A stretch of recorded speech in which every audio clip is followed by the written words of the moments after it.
Welcome back to my YouTube channel. My name is Rahul and you're watching Bihar to Do You. So in this video we are going to discuss Zoology Practical Semester 5. तो one shot video में मैं पूरा discuss कर दूंगा। तो ये BSc life science के लिए है। ऑलरेडी मैंने बॉटनी का प्रैक्टिकल आपको डिस्कस कर दिया प्रीवियस वीडियो में। तो जब मैं ये वीडियो रिकॉर्ड कर रहा हूँ तो ऑलरेडी मैंने अपना जूलॉजी का पेपर प्रैक्टिकल का पेपर मैंने दे दिया है। तो मैं इंपॉर्टेंट वन भी बता देता हूँ। जैसे 4 क्वेश्चन थे उन्होंने दिया था। तो फर्स्ट क्वेश्चन था स्पोर्टिंग से। फर्स्ट स्पोर्टिंग में उन्होंने क्या पूछा था, सैची डिश पूछा था। देन सेकेंड क्वेश्चन था होमोलोगस स्ट्रक्चर दिखाया था। दूसरा एंड तीसरा पैरामीशियम था। ये जो आप पैरामीशियम का स्ट्रक्चर देख रहे हो ये था। एंड चौथा था मार्क रिकैप्चर्ड वाला एक उन्होंने डायग्राम दिखाया था जिसमें कि जो फिशेस थे वो मार्क थे एंड कुछ फिशेस अनमार्क थे। तो उसे हम आइडेंटिफाई करना था एंड देन फिर कमेंट करना था। उसके बाद जो मेजर एक्सपेरिमेंट थे जो विंकलर्स मेथड है यानी डिजॉल्व ऑक्सीजन के लिए जो करते हैं वो सबके लिए कंपलसरी था।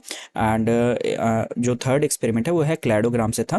क्लैडोग्राम हमें कंस्ट्रक्ट करना था, उन्होंने डाटा दे दिया था। एंड फोर्थ एक्सपेरिमेंट मुझे मिला था शाइनर विनर इंडेक्स जो कि करना था। तो ये 4 एक्सपेरिमेंट थे, मतलब 4 टोटल थे, स्पॉट थे और मेजर छोटे मोटे 3 एक्सपेरिमेंट आपके थे। तो इस वीडियो में बेसिकली वही मैं डिस्कस करने वाला हूँ। अगर आपने बिल्कुल भी कुछ हालांकि कुछ पढ़ा है तो आपको आइडिया मिल जाएगी, और भी अगर कुछ छूटा है तो वो आपका कवर हो जाएगा इस वीडियो में। हम स्टार्ट करते हैं। ये पीडीएफ है जो कि मैं आज आपको पढ़ाने वाला हूँ। एंड जो भी यहाँ पे ऑब्जर्वेशन है, कैलकुलेशन है एंड रिजल्ट वगैरह है वो मैंने अपने फाइल का यहाँ पे पेस्ट किया है। एंड बाकी चीज़ें मैं आइडियली रखा है जो होती है। ठीक है, देखो ये आपको ये डाटा उन्होंने दे दिया था एंड हमें कंस्ट्रक्ट करना था क्लैडोग्राम। ये तो इसको क्लैडोग्राम कहते हैं। एंड ये जो आप गोला देख रहे हो उसे वेन डायग्राम कहते हैं। ये नहीं करना था, ये डाटा देंगे एंड कहेंगे कि आपको क्लैडोग्राम कंस्ट्रक्ट करना है। इस तरीके का क्लैडोग्राम आपको कंस्ट्रक्ट, हालांकि इतना कॉम्प्लेक्स वो डाटा देते नहीं है, काफ़ी सिंपल वाला आया था। मुझे ये मिला था ये वाला डाटा, तो मैंने इस तरीके का क्लैडोग्राम कंस्ट्रक्ट किया। एक मैंने सेपरेट वीडियो बनाया है क्लैडोग्राम पे कि किस तरीके से हम कंस्ट्रक्ट करते हैं क्लैडोग्राम, तो आप देख सकते हो मेरे चैनल पे जाके। एंड बाकी तो यहाँ पे भी मैं डिस्कस कर दूंगा काफ़ी ब्रीफली चीज़ें। स्टार्ट करते हैं। अगर आपको ये पीडीएफ चाहिए होगी तो मैंने अपने डिस्क्रिप्शन नंबर मेंशन किया है, आप मुझे कांटेक्ट कर सकते हैं। स्टार्ट करते हैं। सबसे पहला हमारा एम है अकॉर्डिंग टू जो आपकी सिलेबस दी गई है मैं उसी के अकॉर्डिंग आपको पढ़ाने वाला हूँ जूलॉजी। तो सबसे पहला आपका study of phytoplankton and June plankton है। ये मेनली आपका स्पोर्टिंग से पूछा जाएगा, तो सीधा हम स्पोर्ट पे ही आते हैं।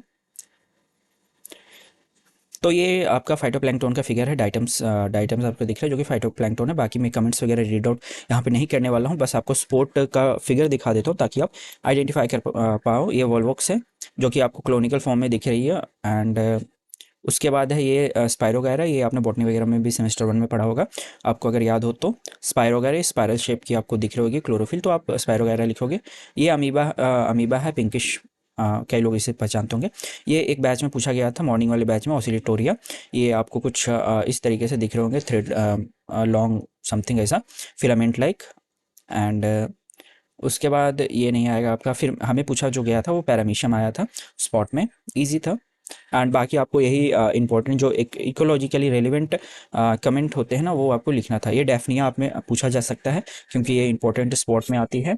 देन गैम्बूशिया पढ़ना है आपको जो कि मॉस्किटो फिश होती है। बाकी आप कमेंट कर सकते हो इस पे, लेकिन सबसे इंपॉर्टेंट है कि आपको सही आइडेंटिफाई करो, क्योंकि वही अगर गलत कर लोगे तो फिर कमेंट जो करोगे तो वो भी गलत ही होगा। मतलब उसके आप मान लो सही कमेंट्स भी लिखते हो लेकिन उसके अकॉर्डिंग तो गलत है ना, कि स्पॉट ही आपने गलत आइडेंटिफाई किया। फिर उसके बाद युगलिना है, वो जो मैंने ऊपर का ये दोनों दिखाया ये नहीं आएगा आपका, ये युगलिना आएगा आपका। देन बस ये इंपॉर्टेंट स्पॉट्स था। एंड बाकी वाइवा नहीं हो रहे तो चिंता की कोई ज़रूरत नहीं है। देन अगला प्रैक्टिकल है आपका temperature, turbidity, pH, Winkler method से dissolve oxygen, chloride, hardness. And उसके बाद है आपका केमिकल ऑक्सीजन डिमांड, सीओडी। तो बेसिकली ये भी नहीं आने वाला है, इसमें सिर्फ इम्पोर्टेंट है आपका विंकलर मेथड से आपका डिजॉल्व ऑक्सीजन का। ओके,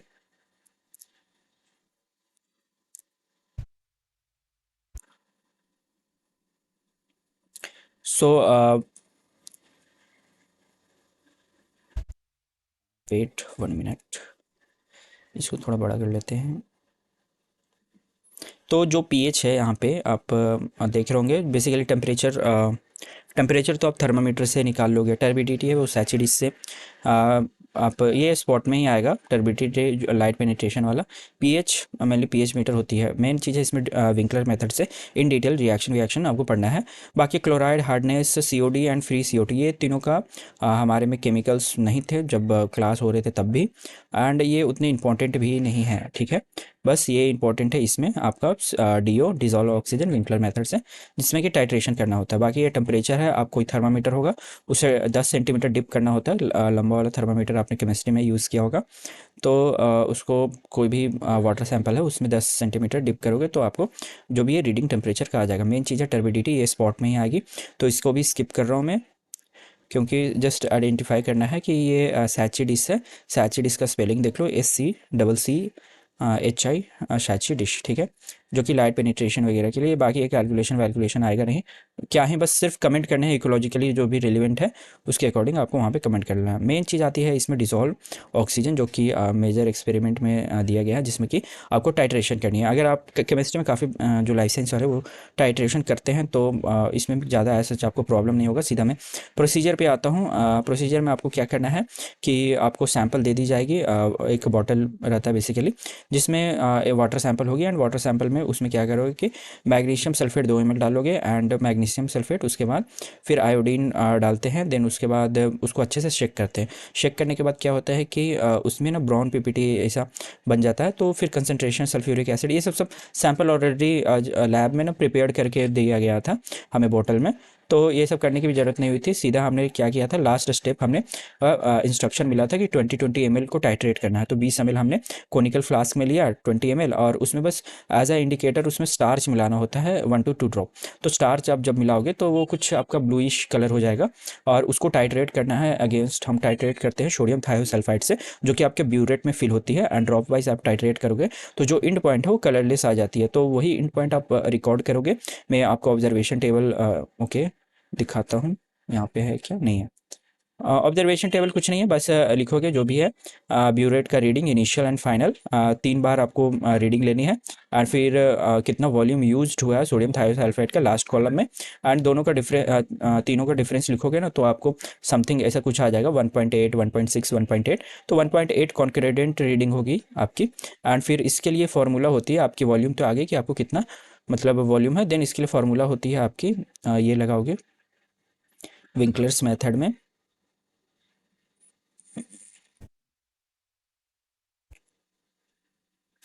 हालांकि ये फार्मूला भी आप लगा सकते हो, लेकिन इसके अलावा भी एक और फार्मूला होती है यहाँ पे। अ, यहाँ पे मैं बता देता हूँ आपको लिखकर। जैसे वॉल्यूम है ये 8000 आप हटाओ, नॉर्मेलिटी है इनटू यहाँ पे हम ऑक्सीजन डिजॉल्व देख रहे हैं तो ऑक्सीजन की एटॉमिक जो वेट होती है वो लिखोगे इनटू 1000।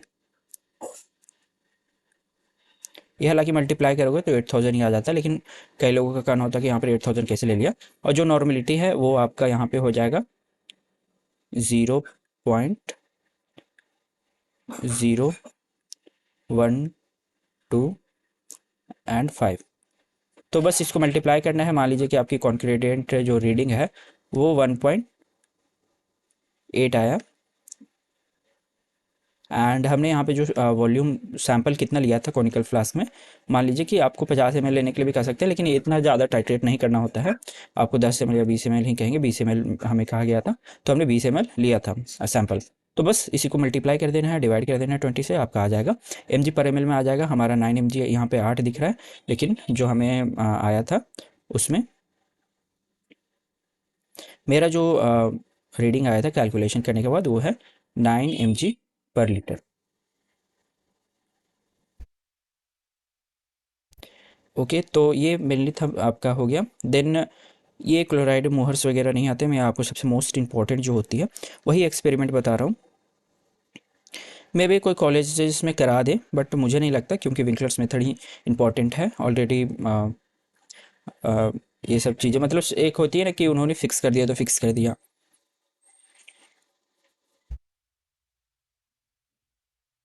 बाकी अभी लास्ट टाइम पे आपके लिए जो इंपॉर्टेंट है वही सिर्फ मैं बता रहा हूँ, बाकी चीज़ें मैं स्किप कर रहा हूँ। ये सब वाइवा वाले क्वेश्चन, वाइवा तो हो नहीं रही है, ऑलरेडी आपके इंटरनल में वाइवा हो गए होंगे। देन गॉस प्रिंसिपल लोड का बटोरा किसी से नहीं पूछा गया था, इसको भी हटा दो, स्किप कर दो आप। ये पूरा थियोरेटिकल आपका पोर्शन है, जो भी लोटका वल्टोरा वाली है, इसमें कोई ऐसा एक्सपेरिमेंट वगैरह नहीं है। देन इसके बाद शायद लाइफ टेबल आपकी आती है, जो कि नहीं, इसके बाद है determination of population density bye quadrant method. Shiner winner index वाली आई थी, डाइवर्सिटी इंडेक्स में। इसमें किसी फील्ड पे आपको नहीं जाना है, हाइपोथेटिकल वैल्यू दे दी जाती है। इसमें बेसिकली शाइनर विनर इंडेक्स से ना हम पॉपुलेशन साइज को कैलकुलेट करते हैं, पॉपुलेशन डाइवर्सिटी देखते हैं। तो इसमें population density and abundance frequency का ये फार्मूला हो गया। तो ये पॉपुलेशन डेंसिटी बेसिकली होता है total number of individual of species by total number of quadrant studies. तो हमने वहाँ पे कहा, जैसे हमने क्लास में 10 क्वाड्रेंट का देखा था कि 10 क्वाड्रेंट में कितने स्पीसीज मिले हैं, लेकिन वहाँ पे एग्जाम हालांकि हो रहा है तो टाइम भी कम है, तो 5 क्वाड्रेंट का हमें कहा गया था कि आपको वहाँ पे लिखना है। हाइपोथेटिकल आपको मैं सीधा किस तरीके से आपको एक्सपेरिमेंट करना है, आपको इस तरीके से एक पेज दिया जाएगा। एंड हाइपोथेटिकल यहाँ पे देख रहे हो आप, छोटे छोटे काफ़ी, जैसे ग्रीन बग है, कैटरपिलर है, बटरफ्लाई है, स्पाइडर है, क्रैब है, एंट एंड कैबेज बग है। तो 7 स्पीसीज है। एंड आपको आपने कवर स्लिप देखा होगा ना, तो वो दे दिया जाता है एज अ क्वाड्रांट के रूप में, कवर स्लिप इस तरीके का। तो इसमें रैंडमली आप 5 जगह रखोगे और उसको मार्क करोगे, एंड फिर इसके बीच में यहाँ से आइडेंटिफाई करके आप क्या करोगे कि वो जो स्पीसीज़ है उसे लिखोगे। सबसे पहले टेबल बनाओगे, ये मिल गया 5 बार आपने यहाँ पे रैंडमली मार्क कर लिया। उसके बाद टेबल में बनाओगे सीरियल नंबर, 7 टोटल स्पीसीज़ है, स्पीसीज़ का नेम ऑफ स्पीसीज़ लिख दोगे। क्वाड्रांट आपको सिर्फ 5 ही तक करना है। Then total number of individuals, यानी पाँचों में जो भी आपकी स्पीसीज़ मिलते हैं वो कैलकुलेट करके यहाँ पे लिखोगे। एंड ये है नंबर ऑफ क्वाड्रांट इन विच अकर। तो 5 क्वाड्रांट हमने लिए हैं, तो कौन से कितने क्वाड्रांट में मतलब स्पीसीज आपको मिली है। जैसे कई क्वाड्रांट में आपको स्पीसीज मिल भी सकती है, नहीं भी मिल सकती। तो जैसे इसे यहाँ पे आपको एक ही क्वाड्रांट में आप देख रहे हो, हम 5 के बीच में ही देख रहे हैं, ठीक है। आप 10 के बीच में नहीं देखना है, ये 5 के बीच में ही देखना है। तो 5 के बीच में हम देख रहे हैं कि सिर्फ एक ही क्वाड्रांट में यहाँ पे स्पीसीज मिल रही है। Number of quadrant in which species आकर, तो यहाँ पे 1 लिखेंगे, 4 नहीं लिखेंगे। 4 हम 10 के लिए ले रहे थे, लेकिन यहाँ पे 5 के लिए तो 1 ही लिखेंगे। 5 क्वाड्रांट में तो एक ही क्वाड्रांट में आपको स्पीसीज मिली है। तो इसी तरीके से यहाँ पे हम देख रहे हैं कि 2 में मिल रही है, तो यहाँ 2 लिखेंगे, ठीक है। एंड बाकी ये टोटल नंबर ऑफ इंडिविजुअल्स, तो ये आप ऐड करके यहाँ पे लिखोगे। तो ये इस तरीके से ऑब्जर्वेशन टेबल है आपका। यहाँ पे 5 में जो भी आइडेंटिफाई करोगे आप, उसके हिसाब से यहाँ पे स्पीसीज लिख लोगे। मान लीजिए कि क्वाड्रेंट 1 में आपको ग्रीन बग एक भी नहीं मिला, एंड कैटरपिलर 2 मिला, बटरफ्लाई 2 मिला, स्पाइडर नहीं मिला। जैसे इसमें आप देखोगे, ये जो आपको यहाँ पे क्वाड्रांट आपने जो रैंडम क्वाड्रांट का यहाँ पे मार्क किया है, तो इसमें आप 2 बटरफ्लाई मिल रहे हैं, 2 आपका यहाँ पे ये क्या है आपका क्रैब है, तो ये 2 मिल रहे हैं, ठीक है। 2 3, ये थोड़ा सा हाफ पार्ट भी आता है ना, जैसे यहाँ पर 3 बटरफ्लाई लोगे, इसका अगर 50% पार्ट आ जाती है तो आप इसको भी काउंट करोगे, ठीक है। तो इस तरीके से आप पूरा डाटा यहाँ पे फिल करोगे। Then total number of individuals, ये पाँचों क्वाड्रांट के जो भी स्पीसीज है जोड़ के यहाँ पे लिख दोगे। एंड इसमें सिर्फ वही लिखना है, ये लास्ट वाला कॉलम में, जिस क्वाड्रांट में आपको स्पीसीज मिले हैं। मतलब कोई में 0 मिला है तो उसे नहीं काउंट करेंगे, किसी में 1 या 2 कुछ भी मिला हो, मतलब 0 के अलावा, तो उसे आप यहाँ पे लिखोगे, ठीक है। एंड फिर अब आते हैं, आप कैलकुलेशन कैसे करोगे। आपको यहाँ पे डेंसिटी निकालनी है। तो डेंसिटी निकालने के लिए टोटल नंबर ऑफ इंडिविजुअल्स, जैसे टोटल नंबर ऑफ, जब आप लिखोगे ये वाला टोटल नंबर ऑफ इंडिविजुअल्स, और आपने कितने क्वाड्रांट की स्टडी किया, जैसे हमने यहाँ पे 5 का किया तो 5 यहाँ पे लिखेंगे। तो इस तरीके से यहाँ पे हम पॉपुलेशन डेंसिटी निकाल लेंगे ग्रीन वर्क का। फिर कैटरपिलर का हम क्या करेंगे कि जैसे टोटल नंबर ऑफ इंडिविजुअल यहाँ पे भी ये 5 क्वाड्रांट में मान लो कि 6 है, तो आप हमने कितना क्वाड्रांट यहाँ पे पढ़े हैं, 5। तो इस तरीके से आप बाई 5 बाई 5, 5 क्वाड्रांट का हमने किया है, तो बाई 5 करोगे तो आ जाएगा। Total number of population by 5 करोगे। देन उसके बाद अबंडेंस आप कैसे निकालोगे। अबंडेंस में कुछ नहीं करना है, बस total number of individuals divide by number of quadrant in which species आकर, यानी 6/4 इस तरीके से। मतलब इसको डिवाइड कर देना 6/4, 6/3, 17/3, इस तरीके से डिवाइड करोगे, अबंडेंस आपका आ जाएगा। एंड फ्रीक्वेंसी होती है वो परसेंटेज में आपकी आएगी। तो कैसे निकालोगे फ्रीक्वेंसी, कि नंबर ऑफ क्वाड्रांट इन विच दे अकर, मान लीजिए कि ये वाला आप लोगे 4, एंड हमने कितना क्वाड्रांट का स्टडी किया बेसिकली। तो ये थोड़ा सा आप यहाँ पे ध्यान रखना, जैसे 5 क्वाड्रांट का हमने स्टडी किया, तो इंटू 100, तो ये आपका फ्रीक्वेंसी दे देगा, ठीक है। तो इस तरीके से आप इसी तरीके से आप सभी के निकाल लोगे फ्रीक्वेंसी, बाई 5 इंटू 100 करते जाओगे। तो आपको यहाँ पे जैसे मैंने यहाँ पे फॉर्मूला भी लिख दिया, तो इसी तरीके से आपका पूरा 7वां स्पीसीज़ का फ्रीक्वेंसी आएगा, 40 30 40 70, 40 30 70 40, इस तरीके से। अब आपको निकालनी है क्या, टोटल हम आप, अब मेन चीज़ आपको कैलकुलेट करनी है शाइनर वियर इंडेक्स की वैल्यू।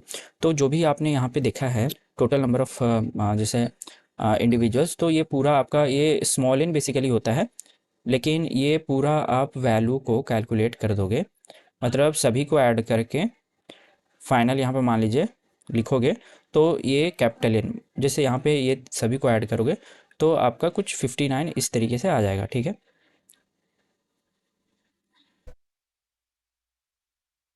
तो 59 इसकी वैल्यू आ गई।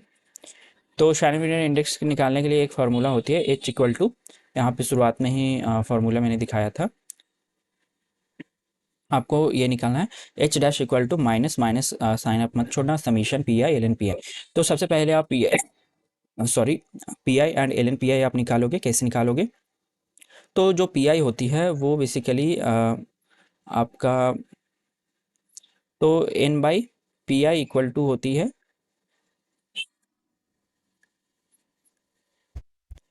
Small N by capital N. तो स्मॉल तो टोटल नंबर ऑफ इंडिविजुअल्स हो गया, और जितना भी टोटल नंबर ऑफ इंडिविजुअल्स का हमने लास्ट में कैलकुलेट किया था कैपिटल एन, वो उससे हम डिवाइड कर देंगे। जैसे मान लीजिए कि यहाँ पे हमने 6 है तो ये स्मॉल एन हो गया, और बाय 59 करेंगे तो हमारा पी आई का वैल्यू आ जाएगा, ठीक है। तो इसी तरीके से सभी को करना है, तो सबका करोगे तो कुछ पॉइंट में ही आएगा आपका। फिर एल एन पी आई आप साइंटिफिक कैलकुलेटर अगर अलाउड है तो उससे L N P I log लगा दोगे, पी आई लगा दोगे, सब माइनस में आपका आ जाएगा, और बस ये दोनों को मल्टीप्लाई करोगे तो P I L N P I आ जाएगा। फॉर्मूला में आप पुट करना है, तो फॉर्मूला में क्या करोगे कि जो P I L N P I को मल्टीप्लाई किया है तो ये सारे वैल्यू को ना आप ऐड करोगे, मतलब सारे को प्लस कर दोगे, तो कुछ यहाँ पे मान लीजिए कि माइनस में वैल्यू आपका आ जाता है, तो ये आपका P I L N P I आ जाएगा। एंड समीशन के बाहर माइनस है तो माइनस माइनस में आपका ही आएगा क्योंकि सभी माइनस में डाटा है, तो माइनस माइनस प्लस हो जाएगा, एंड 1.5081 आपका आ जाएगा शैनन वार्नर इंडेक्स का वैल्यू। तो आइडियली होता है कि जैसे मेरा तो पॉइंट में समथिंग आया था जो कि काफ़ी लोवेस्ट डाइवर्सिटी आती है, लेकिन अगर 1 से 3 के बीच में है तो मॉडरेट हम मानते हैं कि डाइवर्सिटी है, 3 से ज़्यादा है तो डाइवर्सिटी काफ़ी ज़्यादा है, ठीक है।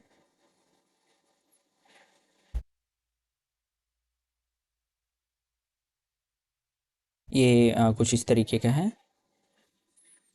एंड डिस्कशन वगैरह में आप यही लिखोगे जो भी आपकी वैल्यू आती है उसके अकॉर्डिंग, कि अगर लेस देन 1 है तो काफ़ी बिलो लो डाइवर्सिटी है, एंड 1 से 3 के बीच में मॉडरेट है, एंड 3.5 से ऊपर है तो आपका हम कह सकते हैं कि इसमें काफ़ी हाई डाइवर्सिटी है। तो इस तरीके से आप शैनन वार्नर इंडेक्स परफॉर्म करोगे। Then study of life table and plotting survivorship curve की बात करते हैं, तो ये इंपॉर्टेंट है। इसमें क्या होता है कि आपको डाटा दे दी जाएगी। सबसे पहले लाइफ टेबल होता क्या है, बेसिकली ये एक स्टैटिकल टेबल होती है जिसमें हम number of individual surviving at a different age and death rate और लाइफ एक्सपेक्टेंसी वगैरह देखते हैं। तो ये तो थ्योरी वाली हो गई। मेन चीज़ मैं आपको बताता हूँ कि लाइफ टेबल में ना ये कुछ टर्म्स है जो कि आपको लिखना होगा। दो आपको दे दिए जाएंगे, एक एक्स की वैल्यू दे दी जाती है जो कि बेसिकली एक्स मीन्स होती है एज, एंड एन एक्स होती है कि कितने इंडिविजुअल्स हर साल सर्वाइव कर रहे हैं। वो मैं आगे चल के आपको बाई एग्जांपल आपको बताऊंगा तो आपको क्लियर हो जाएगा। तो इसमें जो जैसे एन एक्स है वो आपको डाटा दे दिया जाएगा। डी एक्स मीन्स होती है डेथ रेट। डेथ रेट आप निकालोगे कैसे? जो शुरुआत जो पहले का पॉपुलेशन था, मान लीजिए कि पहले 1000 पॉपुलेशन था, बाद में 1 साल बाद वो पॉपुलेशन घट के 500 हो गया, तो इस तरीके से 1000 माइनस 500 करोगे तो आपको डेथ रेट कितना आ जाएगा? 500 जो भी है स्पीसीज मर गई। फिर क्यू एक्स मोर्टेलिटी रेट होती है। क्यू एक्स निकालने के लिए आप D x by N X लगाओगे, यानी डी एक्स आपका 500 आया था और एन एक्स शुरुआत में कितना था? 1000 था, यानी कुछ आपका कितना आ जाएगा? 1/2 यानी 0.5 आपका मोर्टेलिटी रेट आ जाएगा, ठीक है। डी एक्स आपको 500 रखना है, एंड एन एक्स जो भी शुरुआत में पॉपुलेशन थी 1000 वो रखना है, D x by N X, तो ये याद रखना। फिर एल एक्स होती है average number of alive between age X and X plus 1, यानी बिटवीन दो एज के बीच में कितना जो पॉपुलेशन है वो बेसिकली अलाइव है। तो इसके लिए फॉर्मूला होती है N X plus 1/2। N X आप 1000 रखोगे, एंड दूसरे में एन एक्स प्लस 1 में आप देखे थे कि 500 ही बचे हैं, तो 1000 प्लस 500/2 करोगे यानी 1500/2, तो 750 आपका एल एक्स आ जाएगा, ठीक है। तो ये बेसिकली बिटवीन दो एज के बीच में हम देखते हैं। मान लीजिए कि 1000 पॉपुलेशन थी, फिर दूसरे पहले साल में घट के मतलब 1 साल जब उसका उम्र हुआ तो 500 ऑर्गेनिज्म मर गए, तो सिर्फ 500 बचे। फिर अगले साल को हम देखते हैं कि 250 ही बचे हैं। तो इस तरीके से बिटवीन दो हम उसका वैल्यू लिखेंगे। मान लीजिए कि आपने पहला का वैल्यू लिख लिया 1000 प्लस 500/2, फिर दूसरे का आपको देखना है एल एक्स कितना है, तो आप यहाँ पे लिखोगे 500 प्लस 250 500 प्लस 250/2, ठीक है। तो इस तरीके से आपको सबका आ जाएगा, अभी बाई एग्जांपल मैं बताऊंगा तो और भी आपको क्लियर हो जाएगी। देन टी एक्स होती है total year remaining from age X. Basically ये एल एक्स को ही नीचे से कैलकुलेट करते हैं। एंड ई एक्स होती है T x by N X. जो भी टी एक्स की वैल्यू आएगी वो यहाँ पे पुट करोगे और एन एक्स की वैल्यू दी रहती है, और बाकी लॉग एन एक्स का ही होता है। तो आप साइंटिफिक टेबल से ये भी निकाल सकते हैं। जैसे यहाँ पे आप देख सकते हो कि यहाँ पे ये दो डाटा आपको दे दी जाएगी। एज आपको दे दिया जाएगा, मान लीजिए कोई ऑर्गेनिज्म है जो 5 साल तक ही जिंदा रहती है। तो यहाँ पे शुरुआती में जब देख रहे हो कि वो जब पैदा हुई है, यानी 0 ईयर में वो 1000 पॉपुलेशन है स्पीसीज, सॉरी 100 पॉपुलेशन है, 100 पॉपुलेशन वो बेसिकली बर्थ हुई है। लेकिन 1 साल जैसे ही होता है तो हम देख रहे हैं कि 90 सिर्फ स्पीसीज बची है। यानी इससे हम डेथ रेट निकालेंगे कि 10 पॉपुलेशन की डेथ हो गई है, ठीक है। इस तरीके से आप डेथ रेट निकालोगे। फिर दूसरे में 70 हो गया, तीसरे में 40, चौथे साल में 10 हो गया, पाँचवें साल में ऑब्वियस बात है कि कोई स्पीसीज अगर उसकी 5 साल ही एज है तो वो 0 हो जाएगी, मतलब लास्ट ईयर में, ठीक है। तो सबसे पहले मैंने बताया था कि डेथ रेट इसमें कैलकुलेट करना होता है। ये दोनों टेबल दे दी जाएगी, और इसके बाद आपको डी एक्स है, एल एक्स है, टी एक्स है, ई एक्स है, वो आपको खुद फिल करना होगा। तो सबसे पहले डी एक्स आप फिल करोगे कि डी एक्स सिंपल है कि डी जीरो पे आप जो भी है 100 माइनस 90 करोगे यानी 10। फिर अगले साल में 90 माइनस 70 करोगे तो कितना, 80 90 यानी 20 की डेथ हो गई। फिर 70 माइनस 40 करोगे तो इस तरीके से 30 की डेथ हो गई। फिर 40 माइनस 10 करोगे तो 30 की डेथ हो गई, ठीक है। तो इस तरीके से डेथ रेट आप निकाल लोगे। 10 माइनस 0 करोगे तो यहाँ पे भी हम देखते हैं कि 10 की डेथ हो गई। जो भी बच्चे कुछ स्पीसीज हैं वो 5वें साल में ऑलमोस्ट सबकी डेथ हो गई। तो इस तरीके से काफ़ी सिंपल है डेथ रेट कैलकुलेट करना, बस आपको माइनस कर देना है।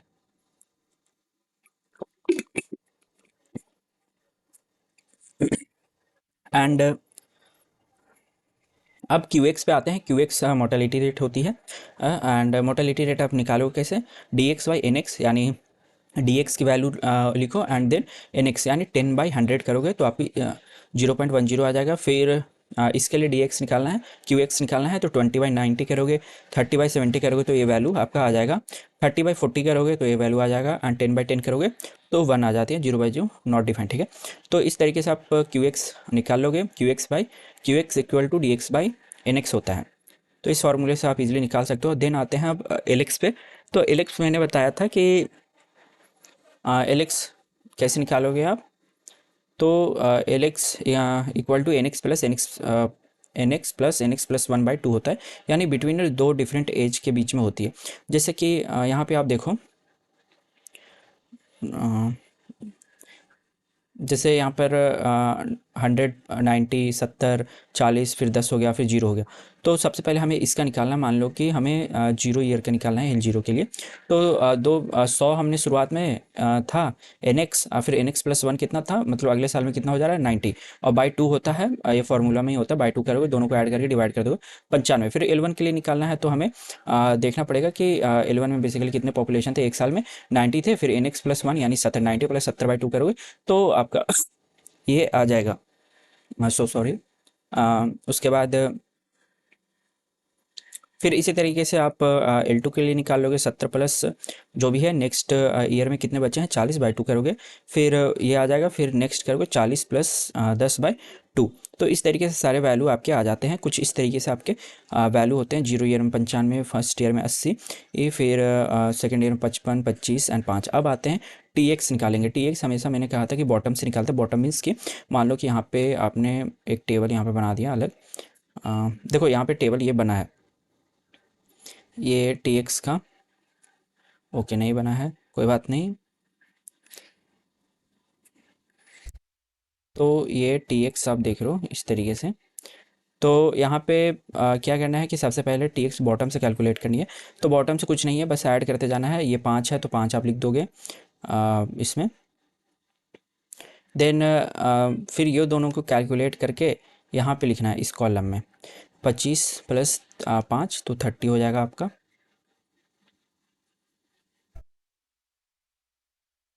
देन फिर ये तीनों को ऐड कर दोगे, 55 25 और 5 को ऐड करोगे तो आपका कितना हो जाएगा, 85।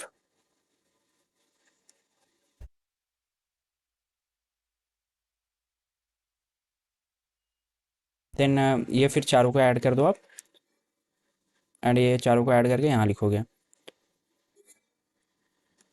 जो कि 165 आएगा आपका।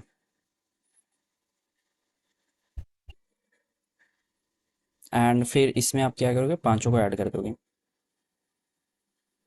तो 260 आ जाएगा आपका वैल्यू।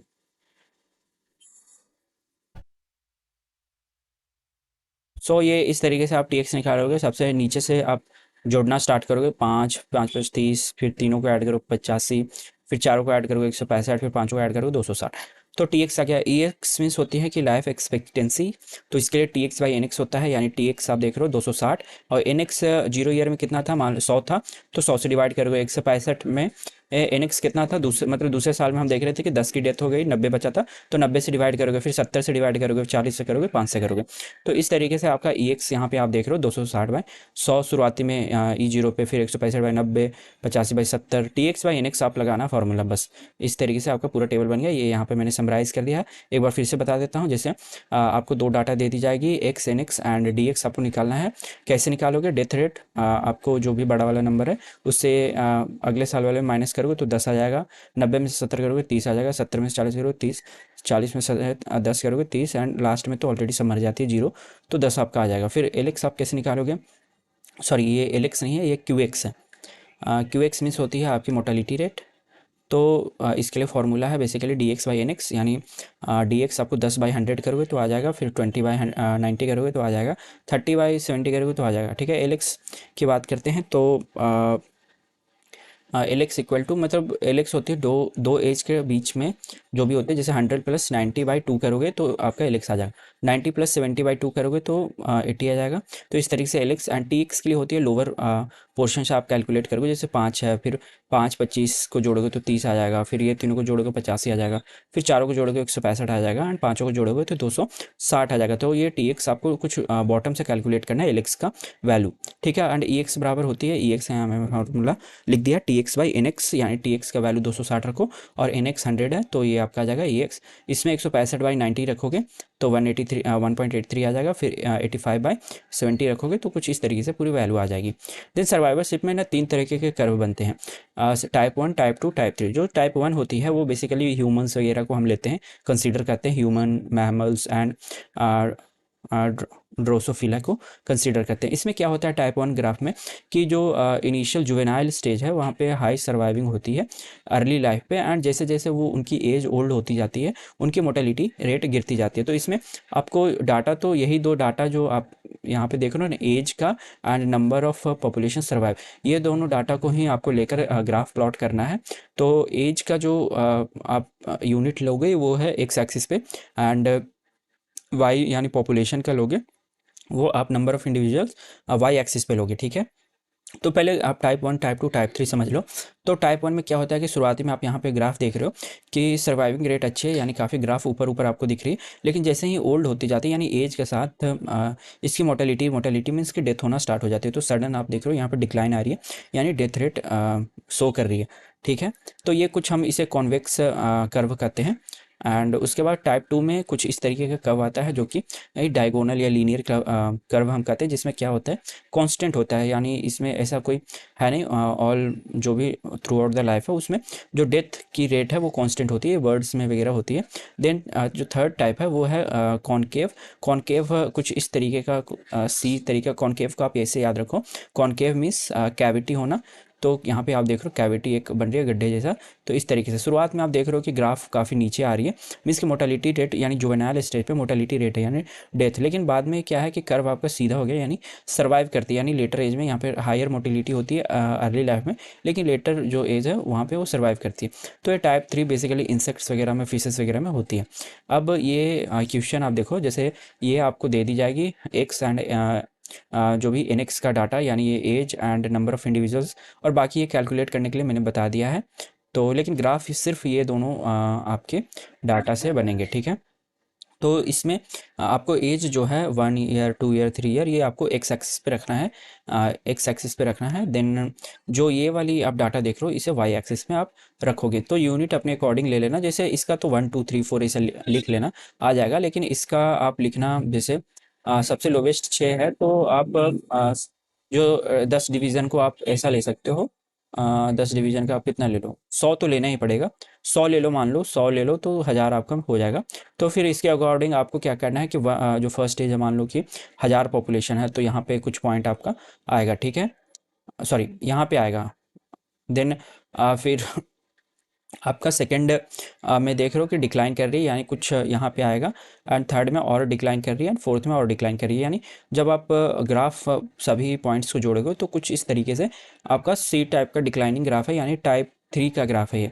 कैविटी बन रही है, यानी शुरुआत में मोटेलिटी रेट आप देख रहे हो कितना ज़्यादा है, यानी 1000 से सिर्फ 497 बच रहे। लेकिन जैसे ही आप एज 4 3 के बाद देखोगे ये थोड़ा कम हो गया है, मतलब इनके बीच की डिफरेंस जो है वो कम है। तो जो लेटर में है वो सर्वाइवर उसकी अच्छी है, लेकिन इनिशियली काफ़ी ज़्यादा उसकी ख़राब है। तो ये हो गया इस तरीके का आपका ग्राफ। जैसे यहाँ पे 200 का यूनिट लिया तो आप ले सकते हो अपने अकॉर्डिंग ग्राफ में।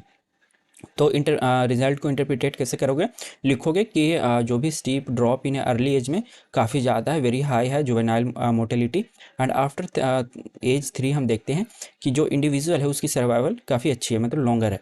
तो this is a type 3 survival curve and high mortality होती है। जनरली जो भी डाटा अभी तक जो भी बैचेस में दी गई है वो टाइप 3 वाला ही दिया गया है, ठीक है।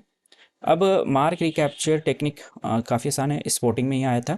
बस ये फार्मूला को आप याद रखो, n equal to m c by are.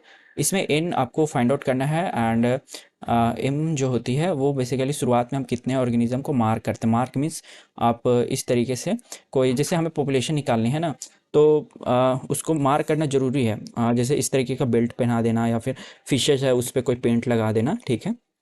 तो ये वैल्यू आप लिखोगे, शुरुआत में हमने मान लीजिए कि 100 स्पीसीज़ को पकड़ा और 100 को मार्क कर दिया और उन्हें फिर जंगल में छोड़ दिया, या फिर जो फ़िश है उसे जो पॉन्ड में छोड़ दिया, ठीक है। और फिर दूसरे टाइम में हम मान लीजिए जाल से पकड़े तो उसमें कुछ 150 आपको फ़िश पकड़ लिया आपने।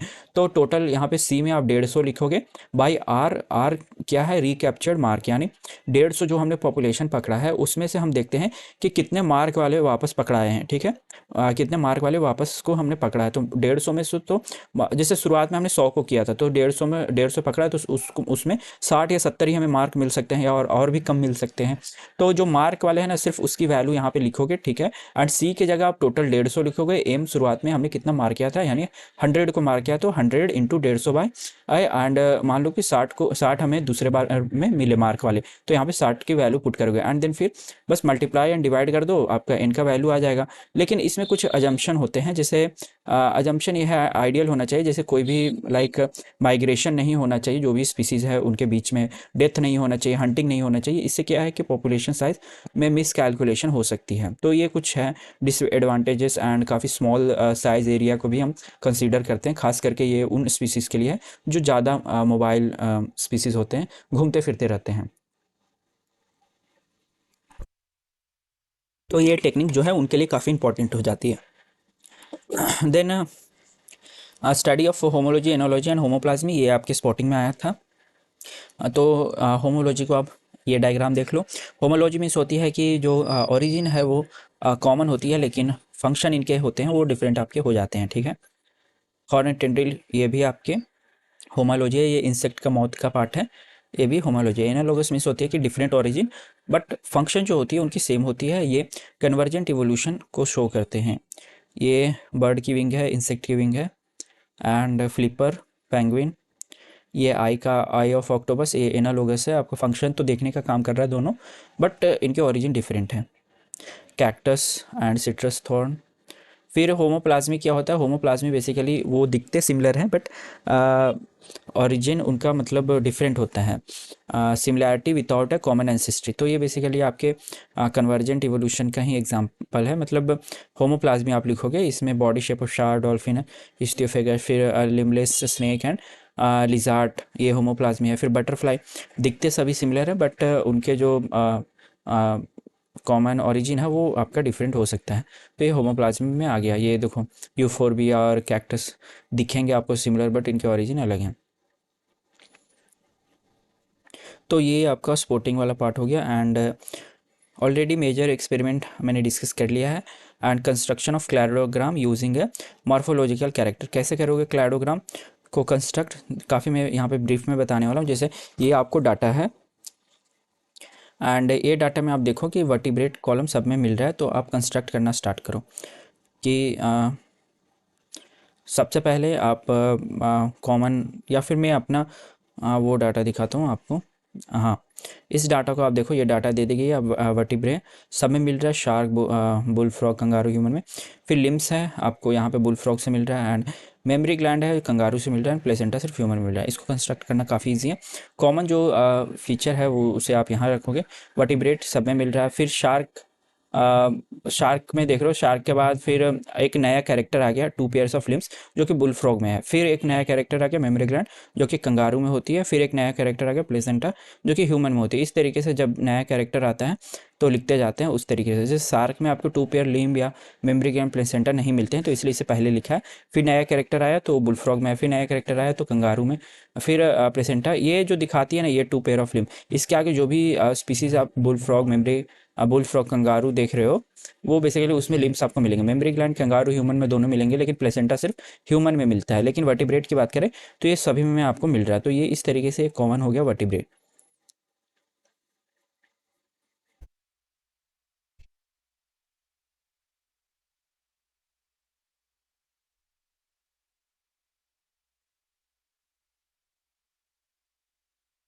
तो ठीक है, ये हो गया आपका कंस्ट्रक्शन। ये वेन डायग्राम नहीं होता, मेनली क्लैडोग्राम ही कंस्ट्रक्ट, ये डंडी वाली ही कंस्ट्रक्ट करने के लिए आता है। काफ़ी ज़्यादा कॉम्प्लेक्स डाटा वो नहीं देंगे, सिंपल ही रखेंगे। एंड अब study of Hardy Weinberg and law by chi square analysis. तो हार्डी विम्बर में क्या है कि इसमें बेसिकली मैं आपको एग्जांपल से ही समझा सकता हूँ। जैसे इसमें कुछ फार्मूलेज हैं, वो आपको याद रखना पड़ेगा। जैसे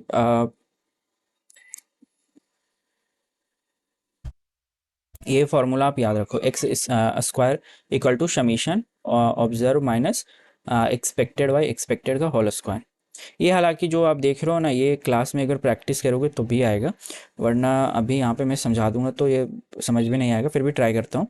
calculate the X square value and check its deviation of Hardy Weinberg equilibrium population having a 30 homozygous dominant and 55 heterozygous and 15 homozygous recessive individuals. तो यहाँ पे आप सबसे पहले डाटा को लिखो कि टोटल जो भी हमने डाटा भी देखा है, टोटल को कैलकुलेट करोगे तो 100 इंडिविजुअल्स है। एलील्स, इसमें हमने देखा था दो तरीके के एलील्स है, ए एंड स्मॉल ए, तो 200 एलील्स कुछ हो जाएंगे। फिर सबसे पहले फ्रीक्वेंसी आप निकालोगे। फ्रीक्वेंसी निकालने के लिए P square plus P Q, P square, P का जो वैल्यू है, सॉरी यहाँ पे 2p प्लस पी क्यू होती है, जो भी यहाँ पे मैंने फॉर्मूला यहाँ पे लिखा होगा एलील को निकालने के लिए। हाँ, ये देखो, फ्रीक्वेंसी ऑफ डोमिनेंट एलील को निकालने के लिए ये फॉर्मूला, सबसे पहले आप फ्रीक्वेंसी निकालोगे जैसे डोमिनेंट का। फिर रिसेसिव का कुछ नहीं है, वन वन नेगेटिव पी करोगे तो आपका रिसेसिव वाला आ जाएगा, यानी क्यू की वैल्यू।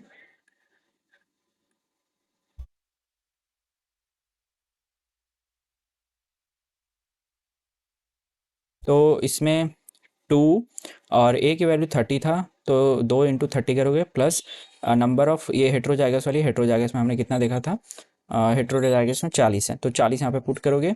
एंड 2n, 200 जो भी है, 2n था हमारा एलिल, तो उस तरीके से ये डाटा पुट करोगे, इससे हमारी फ्रीक्वेंसी आ जाएगी। फ्रीक्वेंसी समथिंग हमारा इतना आता है। इसको वापस कैलकुलेट करने की ज़रूरत नहीं है, बस 1 माइनस 0.575 करोगे तो आपका ये वाला वैल्यू आ जाएगा।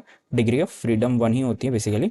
अब जीनोटाइप यहाँ पे आपको ये दिया गया है, जैसे ये डोमिनेंट वाला हेट्रोजाइगस है, रिसेसिव है, इसकी वैल्यू 100। एक्सपेक्टेड में अब निकालोगे कैसे, यहाँ पे पी स्क्वायर, इसका फॉर्मूला होता है बेसिकली डोमिनेंट वाले का, पी स्क्वायर इंटू एन।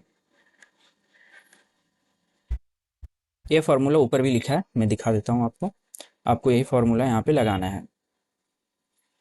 ये देखो, जैसे पी स्क्वायर इंटू एन अगर होमोजाइगस है तो 2p/q into n and q square into n. तो ये फार्मूला लगाओगे तो आपका एक्सपेक्टेड वाला नंबर आ जाएगा। तो फॉर्मूला सब है, बस खाली वैल्यू पुट करनी है। 33, 49, 18 आ जाएगा, यानी इसी के बराबर आपकी वैल्यू आनी चाहिए 100। ठीक है, और बाकी x square observe negative expected by whole square by expected, तो ये बस ऑब्जर्व का वैल्यू पुट करो। एक्सपेक्टेड का value 33 by expect whole square by 33, तो इस ये तो कैलकुलेट कर ही लोगे। फिर तीनों को ऐड कर दोगे तो आपका जो भी है हार्डी विम्बर का वैल्यू आ जाता है बेसिकली। एंड इसी वैल्यू को हमें इंटरप्रिटेट करना पड़ता है। जैसे वैल्यू अगर आपका 3.8 से कम है तो हम मानते हैं कि इवोल्यूशन नहीं हो रही है और हार्डी-वेबर इक्विलिब्रियम फॉलो हो रहा है। लेकिन इससे अगर ज़्यादा आता है तो इवोल्यूशन आपका होगा। यहाँ पे आप देख रहे हो इवोल्यूशन नहीं हो रहा है। तो इसी तरीके से ये आपका है, ये लास्ट एक्सपेरिमेंट होगा शायद, हाँ। तो ये लास्ट आपका एक्सपेरिमेंट था एंड इसके साथ ही आपका पूरा जूलॉजी प्रैक्टिकल ख़त्म होती है। हालांकि यहाँ पे मैंने लोटका वोल्टेरा गॉस लॉ वगैरह छोड़ दिया है क्योंकि वाइवा तो हो नहीं रही है, तो पढ़ाने का मतलब ही नहीं बनता है क्योंकि वो काफ़ी थियोरेटिकल पोर्शन है एंड लास्ट टाइम में इम्पोर्टेंट जो भी होती है वो मैंने आपको डिस्कस कर दिया है।